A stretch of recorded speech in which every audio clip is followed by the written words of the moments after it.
మీరే సూపర్ యోధుడిగాథ. చార్మినార్ వీధుల్లో జన్మించిన ఓ సాధారణ బాలుడు. అతని పేరు ఇంకా తెలియదు.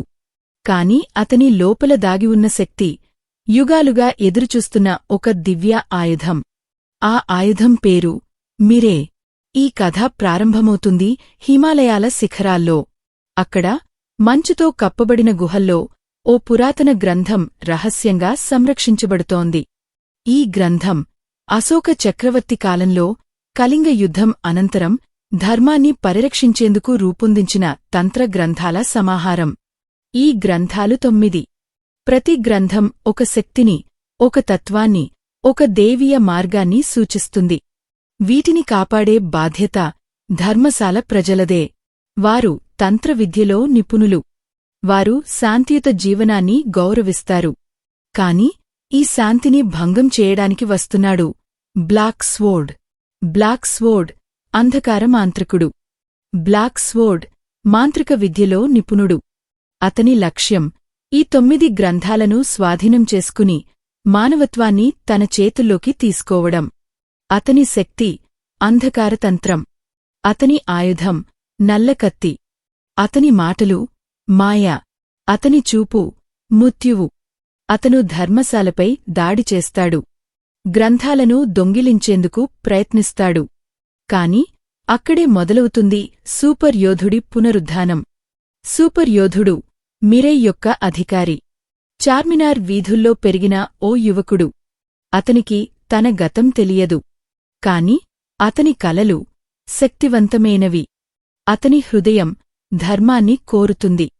అతని చేతుల్లోకి వస్తుంది మిరే అనే దివ్య ఆయుధం. ఈ ఆయుధం త్రేతాయుగంలో శ్రీరాముని కాలంలో రూపొందించబడింది.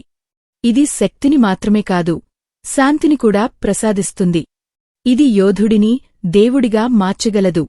కాని దీనిని ఉపయోగించేందుకు ధర్మాన్ని అర్థం చేసుకోవాలి. తంత్రాన్ని గౌరవించాలి. శత్రువును ద్వేషించకుండా ఎదుర్కోవాలి. ఆయుధం వెనుక ఉన్న తత్వం.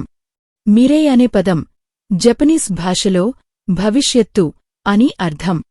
కాని ఈ కథలో మిరే అంటే ధర్మ భవిష్యత్తు. ఇది ఒక ఆయుధం కాదు. ఇది ఒక మార్గం. ఇది ఒక జీవన విధానం. ఈ ఆయుధాన్ని పొందిన యువకుడు తంత్ర విద్యను నేర్చుకుంటాడు. ధర్మశాల ప్రజలతో కలిసి గ్రంథాలను తిరిగి పొందేందుకు ప్రయాణం ప్రారంభిస్తాడు. అతని మార్గం హిమాలయాల నుంచి కాశ్మీర్, అక్కడనుంచి వారణాసి, చివరికి అయోధ్య. యుద్ధం శక్తి కాదు, తత్వం. బ్లాక్ స్వోర్డ్ తన మాంత్రిక శక్తులతో మిరే యోధుడిని ఎదుర్కొంటాడు. అతని చేతుల్లో అంధకారతంత్రం. మిరే యోధుడి చేతుల్లో ధర్మతంత్రం. ఈ యుద్ధం కేవలం ఆయుధాల మధ్య కాదు. ఇది తత్వాల మధ్య యుద్ధం. ఒకవైపు శక్తిని స్వాధీనం చేసుకోవాలనుకునే మానవుడు. మరోవైపు శక్తిని సేవగా ఉపయోగించాలనుకునే యోధుడు. పాత్రలు ప్రతి ఒక్కరూ ఒక తత్వ ప్రతినిధి.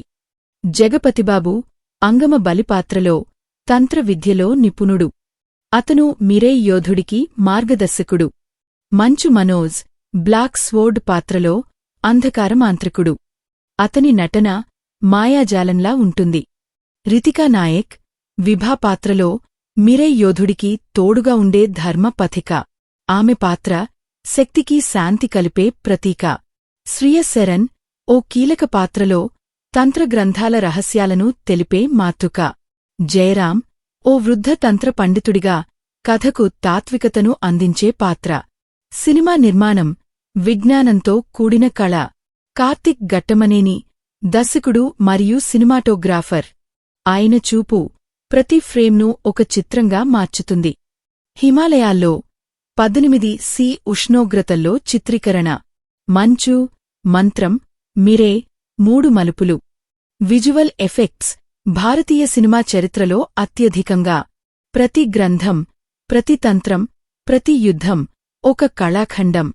బడ్జెట్ 60 కోట్ల రూపాయలు. కాని తెరపై కనిపించే విలువ ఒక 100 కోట్ల రూపాయలు. సంగీతం తంత్రధ్వని. బ్యాక్గ్రౌండ్ స్కోర్ తంత్ర శ్లోకాలతో, శక్తి రాగాలతో, యుద్ధ ధ్వనులతో నిండి ఉంటుంది. ప్రతి గ్రంథానికి ఒక రాగం, ప్రతి యోధుడికి ఒక తాళం, ప్రతి యుద్ధానికి ఒక శబ్దం. సందేశం, ధర్మం, శాంతి, శక్తి. ఈ సినిమా కేవలం యాక్షన్ కాదు. ఇది ఒక సందేశం. శక్తిని స్వాధీనం చేసుకోవడం కాదు, శక్తిని సేవగా ఉపయోగించడం. తంత్రం మాయ కాదు, తంత్రం మార్గం. మీరే ఆయుధం కాదు, మీరే జీవనతత్వం. ముగింపు, మీరే అంటే నువ్వే.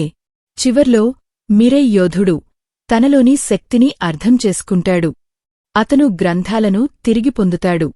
బ్లాక్ స్వోర్డ్ను ధర్మమార్గంలో ఓడిస్తాడు. ఆయుధం అతని చేతుల్లో కాదు, అతని హృదయంలో ఉంటుంది. మీరే భవిష్యత్తు కాదు, మీరే మనం ఎంచుకునే మార్గం.